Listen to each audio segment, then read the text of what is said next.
Hello guys, and welcome back to the channel. And yes, I'm stuck in the car again to do my weekly watches with you. I have got about 12 minutes.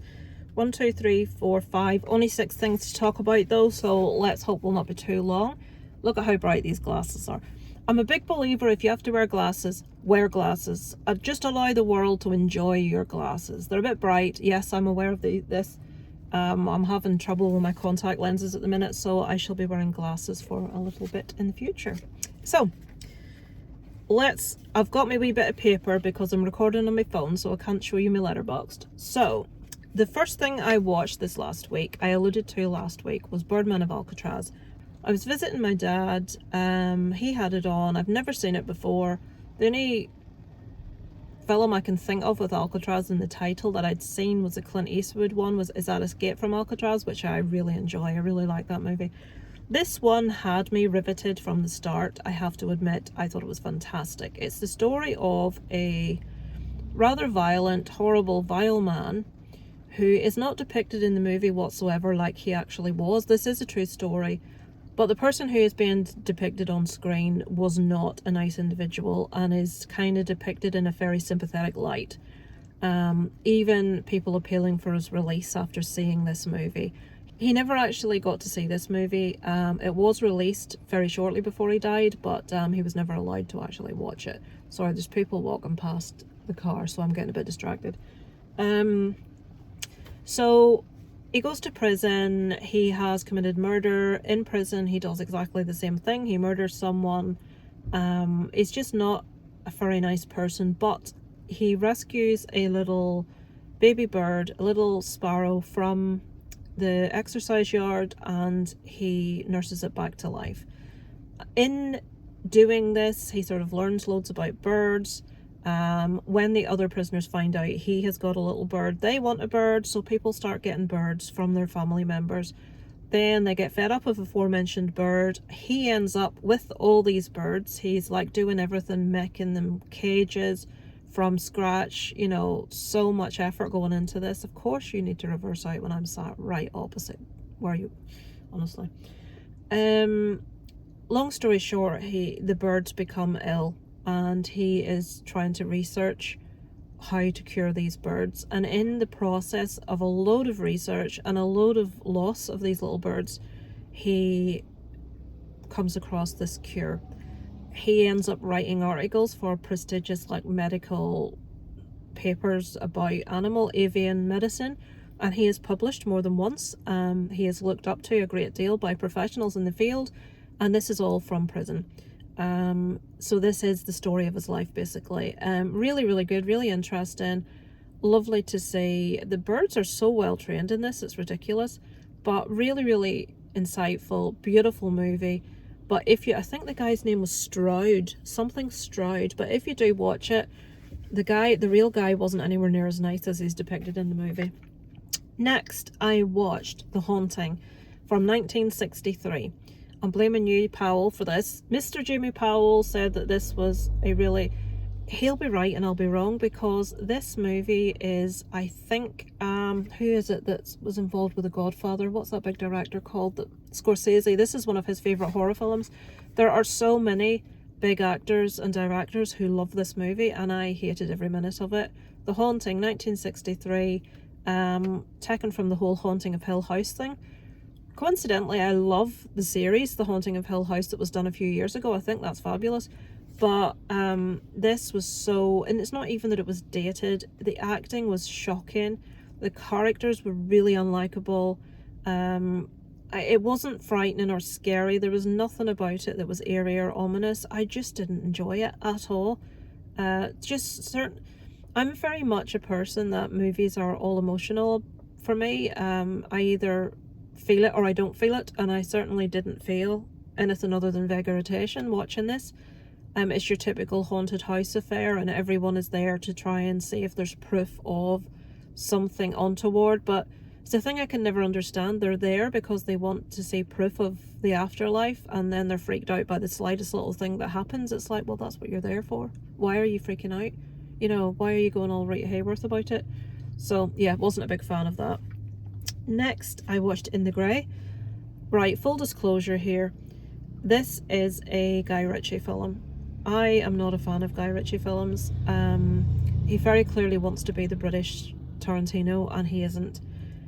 It's just not my cup of tea. But full disclosure, Henry Cavill and Jake Gyllenhaal are in this, and they are both extremely easy on the old eyeball.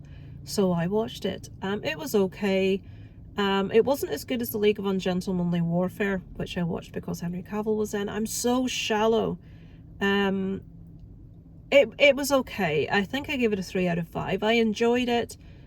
It wasn't anything I would watch again. It's just a typical sort of tale of spies and bad guys double-crossing each other, and it was just okay. It was a satisfying little watch. I won't go into the whole story because I've got about 6 minutes. If you like Guy Ritchie, you'll probably enjoy it. But the humour is what I did like about it was it doesn't take itself too seriously. The humour in it is pretty spot on. I did like the characters. The acting's absolutely fine, but it's a typical Guy Ritchie filler movie. It's not one of his best. It's just all right. So yeah, that was a 3 out of 5. Next, I watched a Netflix documentary called The Murder of Rachel Nickell. This is one that I became aware was on there from Mike from Did You See That? You know me, it's true crime, I'm obsessed. It was definitely an interesting documentary, but as Mike very rightly said, the frustration that you will feel watching this into the mistakes of the detectives and the police at the time. And it's not one of those things where you're like, oh yeah, the benefit of hindsight. It's not like that at all. If you look into so many large cases, the Yorkshire Ripper is a fantastic example. There are so many documentaries about that. And the mistakes made by the police are just jaw-dropping when you see what people have done and decisions people have made. You just can't get your head around it, and it's very much the case in this example. A guy they want his DNA, they want him to be fingerprinted, and he fucks off. And nobody thinks, oh, that's a bit strange, he's buggered off. Oh, well, that's all right, we'll not think any more about it. This went unsolved for a long time. And this guy just decided, I don't really fancy you having my DNA, I'm going to just leave. And you're watching it thinking, in what world, this girl's family, what were they going through with this utter incompetence? I mean, the least said about the police, I'm not a disser of the police, but I mean, that situation with your man recently that was stabbed, oh my God. And they just, oh, I don't think you have, mate, I don't think you have been stabbed. And it's like, yes, I know how I'd be feeling if that was my family member, but anyway, we're not here to talk about the police. Next, I went to see Masters of the Universe last night at the cinema. I just uploaded a review of that this afternoon. Myself and my husband did both watch He-Man when we were kids. He remembers a lot more of it than I do because he's older than me. I think I caught the later iterations of it. I don't remember some of the characters that it shows. It's definitely a movie for fans of the He-Man series. I think if you don't take it too seriously, there's a lot of fun to be had. The cinematography is beautiful, the music's good, although my husband didn't like the music. Brian May does the music for it. Obviously I'm gonna like it, it's Brian May. And saying that, I don't like the Flash soundtrack, and Queen's my favourite band, so what gives. You will hear my viewpoints about the music if you watch my review, but I don't see who else this is for other than adult fans of the series or younger children. There's nothing really to be gotten from it from anyone outside of that. It is very cheesy, it is ropey in places, but if you love the cartoon was cheesy and ropey in places, and it does translate the cartoon very well. I think Jared Leto's brilliant as Skeletor. I think Idris Elba's fantastic as Man-at-Arms. They were my two favourites. I think everyone else is pretty forgettable, it has to be said. It's just one of those okay movies. I think I gave it I was hovering between 2.5 and 3, and my husband was hovering between 3 and 3.5. I think I ended up giving it a 3 on Letterboxd. And finally, I watched a little series called Widow's Bay. Now, I watched this because Sin from Sin's Corner had spoken really glowingly about it, and I hadn't heard a word about it. So I thought, right, we'll check this out. And it was really enjoyable, really quick watch. We watched all of it last night. We whizzed through it all. The episodes aren't too long. They're all between 30 and 40 minutes. I think there were 7. So, yes, was it yesterday or maybe the night before we watched it? Loved the acting, loved the story. It does have a kind of a supernatural slant to it. I loved the characters. I thought they were really well fleshed out. I thought they were really relatable. I loved the humour. It's got very subtle humor that I really, there's not massive gags set up, but it's just the way people speak and mannerisms and things was just really funny to me. I know my husband, I think, enjoyed it too because he was laughing along quite a bit. It's a story about a guy is mayor of this little quaint town called Widow's Bay, and he is trying massively to gain a bit of repute for them, to get tourism in, to raise the status of the town. But there is things in this town's past linked to lore and witchcraft, and there's a little tiny museum there where, all of the history to do with this lore is sort of like on show.